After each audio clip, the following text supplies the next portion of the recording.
পাখির কিচিরমিচির, তাদের ডানা মেলে উড়ে চলা। পৃথিবীর সেরা স্বাধীনতার স্বাদ পেতে চাইলে নিকটস্থ পাখির অভয়ারণ্য কিংবা আবাসস্থল ঘুরে আসুন। সত্যিকার স্বাধীনতার স্বাদ দিনভর উপভোগ করুন। যারা এদের আগলে রেখেছেন, বাসযোগ্য স্থান গড়ে তুলেছেন, সেই মানুষগুলোকে ছুঁয়ে দেখুন, ভিন্নতার দেখা পাবেন। প্রাণীদের কদর কিভাবে করতে হয় শিখতে পারবেন। মানবিক মানুষ হতে চাইলে তাদের সাথে কথা বলুন। পথস্বার্থ কোরবানি দিলে মানবিক মানুষ হয়ে উঠে যায়। সেই মাটির মানুষের সংস্পর্শে আসুন। মাটির গন্ধে প্রকৃতির সুধা গ্রহণ করুন। আজ গিয়েছিলাম দ্বিতীয়বারের মতো শ্রীরামপুর পাখি বাড়িতে।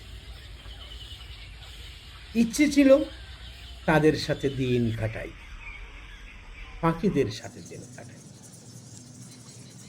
তাদের ভালোবাসার গান শুনি, শুনি ছানাদের আকুলতা, কাকের কাকা। কাক যেন এখানে নিরাপত্তার দায়িত্ব। যে কেউ আসলে যেন সে উচ্চ শব্দে ফাঁকি রাজ্যে সতর্কতার বাণী পৌঁছে দিচ্ছে। বুঝতেই চাইছে না এ রাজ্যে কতটুকু নিরাপদ তারা। এই বাড়ির কর্তাদের ডিঙিয়ে কেউ তাদের ক্ষতি করতে পারবে না। কাক ছাড়া আর সবাই বোঝে। তাই তো তারা তাদের গানের ছন্দ থেকে বেরিয়ে আসতে চাইছে না। আমিও যেন হৃদয়ে ভরে উপভোগ করছি। কি প্রশান্তি এখানে, না আসলে অনুভবে নিতে পারবেন না। আপনাদের কথা ভেবে ভিডিও করে নিলাম। এই ভালো লাগার মুহূর্ত যাতে উপভোগ করতে পারেন। আর যদি সময় থাকে, সম্ভব হলে নিজে একবার ঘুরে আসুন। দক্ষিণ সুরমা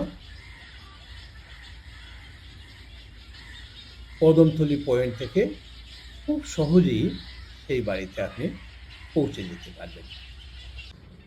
অন্য একটি ভিডিও আমার আপলোড করা আছে, সেখানে কিভাবে যাবেন বিস্তারিত দেয়া আছে। কেমন লাগলো ভিডিওটি জানিয়ে দেবেন।